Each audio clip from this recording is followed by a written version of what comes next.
size kesinlikle edinmeniz gereken bir kitaptan bahsedeceğiz. Kronik kitaptan çıkan Fransız Devrimi, infografik. Zekice tasarlanan grafikler, tablolar ve diyagramlarla alışılageldik anlatım kalıplarını yıkan Fransız Devrimi. Tarihi anlamanın ve eğlenceli hale getirmenin en iyi yöntemlerinden birisi bilgiyi görselleştirmektir. İnfografik işte bunu yapıyor ve okurlarına verilere dayalı görsel bir şölen sunuyor. Yüzlerce çizim, çok sayıda grafik, özel haritalar, binlerce istatistik, güç dengelerini anlatan tablolar, siyasi, askeri ve ekonomik ilişkilere dair diyagramlar ve daha fazlası. Bu eser hayal gücünüzün zincirlerini kırarak sizleri Fransa'nın özgürlük, eşitlik ve kardeşlik sloganlarıyla inleyen sokaklarında nefes kesici bir maceraya çıkarıyor. Elinizdeki kitap, o yıllara damgasını vuran önemli olayları ve değişimleri tüm çeşitliliği ve karmaşıklığıyla aktarmak için anlatı ve modellemeyi bir araya getiriyor. Amaç bir metni çizimlerle süslemek değil, tarihi sanki bir çiçek dürbününden bakıyormuşçasına kanlı canlı ve rengarenk sizlere sunmak.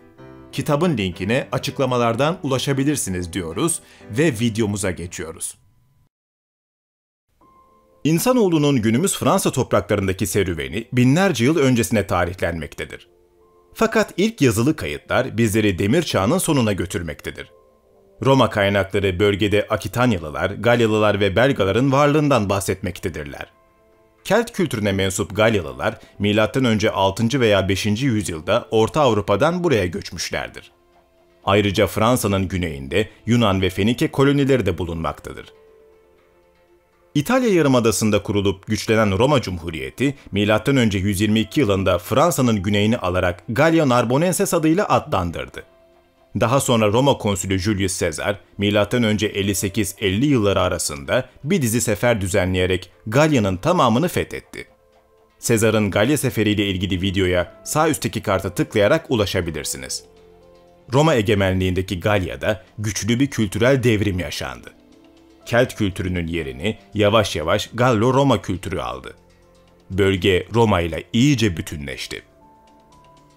Milattan sonra 4. yüzyılla beraber Hunların Karadeniz'in kuzeyine yerleşmesiyle Cermen olan Vizigotlar, Ostrogotlar, Anglo-Saksonlar, Franklar, Gepitler, Lombardlar, Burgundlar, Vandallar ve Cermen olmayan Slavlar batıya göç ettiler.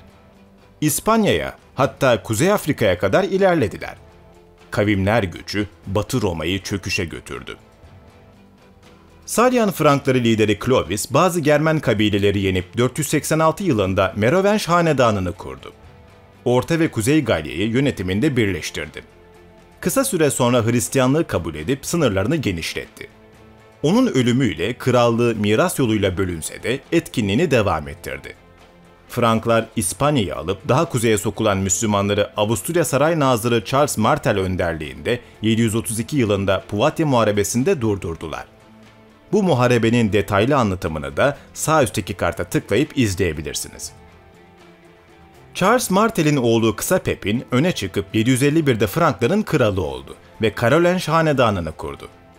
Karolinj gücü 768'de başa geçen Şarlemagne döneminde en üst düzeye ulaştı. Kral Avrupa'nın yarısını fethedip Roma'nın boşluğunu dolduran ilk kişi oldu. Papa 800'de onu Roma Germen İmparatoru ilan etti. Onun ölümünden sonra krallık bölündü ve bölünen parçalar birbirinden giderek uzaklaştı. Fransızların temelini oluşturacak Batı Frankları 9 ve 10. yüzyılda Viking istilasıyla uğraştılar.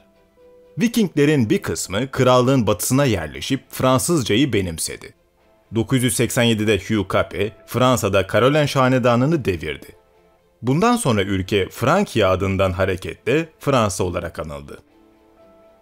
Feodalite, Ortaçağ Fransa'sının o kadar içine işlemişti ki, kralın yerel idareciler üzerindeki etkisi neredeyse yoktu. Normandiya Dükü William, kraldan bağımsız olarak Britanya adasına geçip 1066 Hastings Muharebesi'yle İngiltere tahtını ele geçirdi. Fransa kralları 1165-1328 arasındaki genç Capet döneminde otoritelerini arttırdılar. Özellikle kiliseyle dirsek temasına girerek bu süreci hızlandırdılar. Hristiyanlar için kutsal sayılan toprakların yeniden alınması için Müslümanların üzerine yapılan Haçlı seferlerinde en ön saflarda yer aldılar. 1328'de 4. Charles veliaht bırakmadan ölünce Fransa tarihini derinden etkileyecek olaylar silsilesi başladı. Valo hanedanından 6. Philippe tahta oturdu. Buna rağmen İngiltere Kralı 3. Edward annesi Eleanor üzerinden tahta hak iddia etti. Bu da 1337'de başlayacak Yüzyıl Savaşlarına neden oldu. Savaş boyunca üstünlük İngilizlerde olsa da topraklarını İngiliz işgalinden kurtardılar. Bu savaş Fransa'yı askeri ve siyasi açıdan güçlendirdi. Fransa 15. yüzyıl sonuyla beraber ülke içinde birliği sağlamaya yöneldi. Merkezileşip gücünü arttırdı. 16. yüzyılda Avrupa'nın en güçlüsü olan Habsburglarla mücadeleye girdi. Roma Germen İmparatoru 5. Charles'a karşı Osmanlılarla başarılı bir ittifak yaptı. Habsburg baskısını göğüsledi. John Calvin'i ilham alan Protestan reformu, Katolik kilisesini ağır bir şekilde eleştirince 1562'de Fransa'da din savaşı çıktı. Milyonlarca insan savaş sırasında hastalık veya kıtlıktan öldü. 1598'de 3. Henry öldürülünce yerine Bourbon hanedanından 4. Henry geçti. Yeni kral Nantes fermanıyla Protestanlara bazı haklar verdiyse de 17. yüzyıl başında Katolik sistem galip geldi. Dini çatışmalar Roma Germen İmparatorluğunu kasıp kavuran 30 yıl savaşlarına dönüştü. Fransa, Katolik olduğu halde Habsburglara karşı Protestanları destekleyip büyük kazançlar sağladı.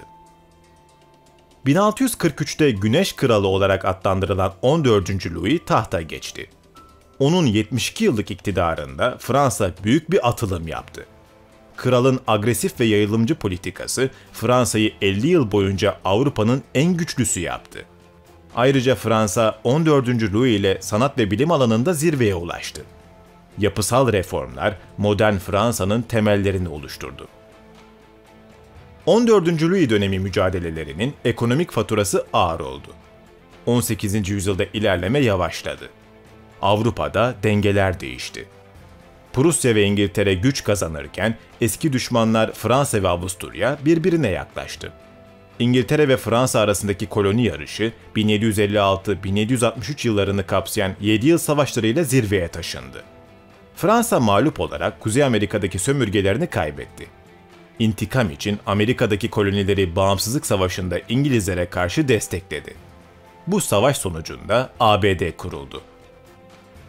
18. yüzyılın sonuna doğru yaşanan ekonomik ve sosyal bunalımlar, aydınlanma hareketinin etkisiyle 1789'da Fransız ihtilaline yol açtı. İhtilal, monarşilerin zayıflamasına, eski kurumların yok olmasına, yeni fikir ve rejimlere zemin hazırladı. 1792'de 16. Louis tahttan indirildi. Cumhuriyet ilan edildi. Devrimin kendi yarattıkları düzene zarar vermesinden korkan birkaç Avrupalı devlet, Fransa'ya savaş ilan etti. Böylece koalisyon savaşları başladı. Koalisyon savaşlarında sivrilen Napolyon Bonaparte kısa sürede ülkenin yönetimini ele aldı. Yeni kanunlar çıkarıp devlet yapısını ve orduyu baştan aşağı revize etti. 1804'te kendisini imparator ilan etti. Birleşik Krallık, Avusturya, Rusya ve Prusya Napolyon'u durdurabilmek adına koalisyon kurdular. Buna rağmen Napolyon 1812'de Moskova'ya dek ilerledi. Ama kıta ablukasını delemeyen imparator gücünü giderek kaybetti ve 1815 Waterloo Muharebesi'yle bertaraf edildi. Napolyon sonrası baskılanan Fransa istikrarsızlaştı. İhtilaller ve devrimler birbirini takip etti. Ülke ekonomik olarak diğer gelişmiş ulusların endüstriyel büyüme oranlarına yetişmek için mücadele etti. Yöneticiler ülkenin dil ve laik eğitim yoluyla birleştirilip ulusal bir kimlik kazanması için uğraş verdiler. Toplum, sanat, kültür ve fikir alanındaki değişimlere bağlı çatışmalar uzun yıllar Fransa iç politikasının ana gündemleri oldu. 1830'da Cezayir'in işgaliyle Fransa tarihinde yeni bir dönem açıldı. Özellikle 3. Napolyon'un 1852'de 2. İmparatorluğu kurmasıyla Fransa yeniden güçlendi. Afrika, Çin, Hindi ve Pasifik'te yeni sömürgeler elde edildi. Prusya'nın Alman Birliği'ni kurup 1870'te Fransa'yı işgal etmesi 3. Napolyon'un sonunu getirdi. 3. Cumhuriyet dönemi başta çalkantılı geçse de işler rayına oturdu. Fransa 1880'den itibaren hızlanan sömürgecilik yarışına dahil oldu. Afrika'nın neredeyse yarısını sömürgesi yaptı. Birleşik Krallığın ardından en büyük sömürge imparatorluğu oldu. Almanlara karşı Birleşik Krallık ve Avusturya ile müttefik oldu. Küresel bloklaşma, sömürge yarışı ve silahlanma sonucunda 1914'te Birinci Dünya Savaşı patlak verdi. Fransa, Almanya'nın başı çektiği ittifak bloğuna karşı Birleşik Krallık, Rusya ve İtalya'nın yer aldığı İtilaf bloğunda savaştı. İtilaf bloğu 4 yıl süren savaştan galip çıktı. Fakat savaşın getirdiği yıkım ülkeyi büyük bir buhrana sürükledi. Avrupalılar savaşın yaralarını daha saramamışken Adolf Hitler önderliğindeki Almanya 1939'da 2. Dünya Savaşı'nı başlattı. Müttefikleri şaşılacak bir hızla yenip 1940'ta Fransa'yı işgal etti. Ülkenin güneyinde kendine bağlı Vichy hükümetini kurdu. ABD müttefiklerin yanında savaşa girince işler tersine döndü. 1944'teki Normandiya çıkarmasından sonra Alman orduları mağlup edildi ve müttefikler 1945'te savaşı kazandı. Savaştan sonra Fransa kendini bir türlü toparlayamadı. 4. Cumhuriyet dönemi fiyaskolara şahit oldu. 1950'li yıllarda Fransız sömürgelerinde bağımsızlık hareketleri yoğunlaştı. Kuzey Afrika ve Çin Hindi'deki sömürgeler elden çıktı. Orta Doğu'daki etkinlik azaldı. Ülke Amerikan yardımına muhtaç kaldı. 1958'de 2. Dünya Savaşı'nın meşhur generali Charles de Gaulle yönetime geldi ve 5. Cumhuriyet dönemini başlattı. De Gaulle, ABD ve Sovyetler Birliği çekişmesi etrafında şekillenen dünyada ulusal bağımsızlık politikası izledi. Bağımsız, kalkınmış, ihtişamlı ve nükleer otonomiye sahip bir Fransa'nın ortaya çıkması yönünde savunma ve güvenlik politikaları geliştirdi. Eski sömürgelerle diplomatik ilişkileri geliştirdi. İki büyük güce denge oluşturmak adına Almanya ile ilişkileri geliştirdi ve Avrupa Birliği fikrini savundu. 1969'dan sonra Cumhurbaşkanı olan merkez sağ lideri George Pompidou ve Valéry Giscard d'Estaing, de Gaulle'ün politikalarını sürdürmeye çalışsalar da büyük ekonomik sıkıntılarla karşılaştılar. 1981'de Sosyalist Parti lideri François Mitterrand Cumhurbaşkanı oldu. Uyguladığı sosyalist ve devletçi politikalarla 80'lerin başındaki durağanlığa son verip ekonomik büyümeyi başlatsa da 90'larla beraber giderek artan liberal ekonomi politikalarına uyum sağlayamayarak iktidarını kaybetti. 1995'te merkez sağ temsilcisi Jacques Chirac Cumhurbaşkanı oldu. 90'ların sonuna doğru Fransa'da ekonomi güçlendi. İşsizlik azaldı, enflasyon belli bir seviyeye sabitlendi. Chirac, Fransa'nın geleceğini Avrupa Birliği'nin genişleyip etkinliğini arttırmasına bağladı. 2007'de muhafazakar aday Nicolas Sarkozy seçimi kazandı. 2008 ekonomik krizinin etkileri ve Cumhurbaşkanı'nın skandallarla dolu kariyeri 2012 yılında sosyalist lider François Hollande'ı başa getirdi. Hollande'ı bekleyen bir sürü sorun vardı. Yeni Cumhurbaşkanı bu beklentileri karşılayamadı. 2017'de Emmanuel Macron Cumhurbaşkanlığına seçildi. Macron'la beraber Fransa, AB dış politikasından bağımsız hareket etme eğiliminde. ABD'nin odak değiştirmesiyle Akdeniz, Afrika ve Orta Doğu'da ön plana çıkmaya çalışmakta. Ülke içi gündemse her zamanki gibi çözülmeyi bekleyen sorunlarla dolu. Bunların başında giderek derinleşen ve göçe bağlı toplumsal kriz gelmekte. Bundan sonra Fransa'yı nelerin beklediğini ise hep beraber göreceğiz.